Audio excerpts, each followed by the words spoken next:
Hello everyone, in today's video we're going to continue with the topic of peelings and going to talk about mechanical peelings. There are two different types of mechanical peeling, the surface one that is called microdermabrasion and the deeper one that is called dermabrasion. There are different types of microdermabrasion. The first one is crystal, where the crystals on the high speed created by airflow bump into the skin and therefore remove the dead skins of epidermis. After that, dead cells and the crystals are being removed by a vacuum pump. In this method, the most commonly known crystals that are being used are aluminum oxide, magnesium oxide, potassium chloride, which is salt, or potassium bicarbonate. On another hand side, diamond peeling is also part of microdermabrasion. It has a mechanical cleansing principle and dead skin is being removed by a vacuum pump as well. I personally love this procedure. You can do it once as cleansing and follow up with a calming serum and mask, or do it as a course and use it as peeling. This procedure can also be combined with modern chemical peelings, as well as peelings with biorevitalizing effect. I talked about those in my previous video, so check it out.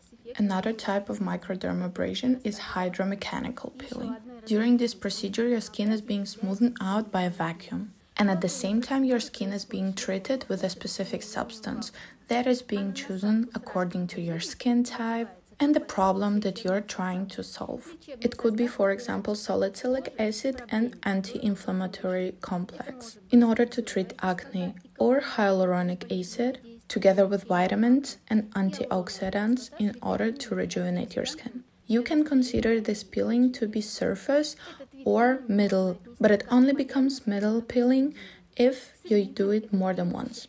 And after doing this peeling, you should apply a sterile mask and anti-inflammatory complex. This procedure, same way as diamond peeling, is being used to smoothen out your skin, correction of small and tiny wrinkles, fighting pigmentation and post-acne. This procedure should also be done as a course.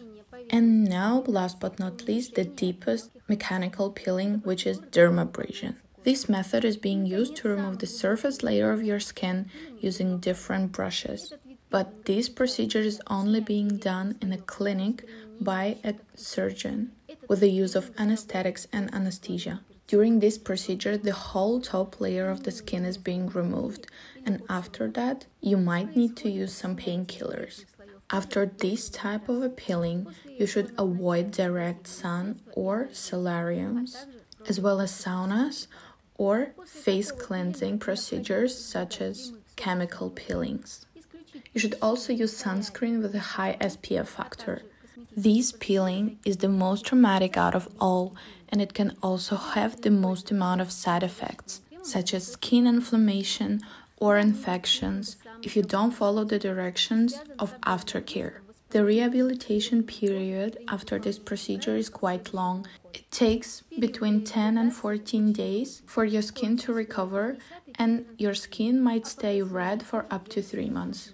In my opinion, if you want to do dermabrasion, then I would rather use a laser one and only do exactly this procedure on very small parts of your skin. Main contradictions to all the peelings that we talked about today are problems with blood formation, oncology or tuberculosis, virus or flu, pregnancy and breastfeeding period, problems with liver or kidneys, inflammation of your skin, and skin hypersensitivity, as well as tendency to get allergic reactions. So now we covered the different types of mechanical peelings, and when you're trying to choose your procedure, pay attention to your skin type and the problem you're trying to solve. Only choose to do your procedures at a professional and follow their recommendations before and after. If you found this video useful, subscribe to our channel, give this video a thumbs up and share it with your friends.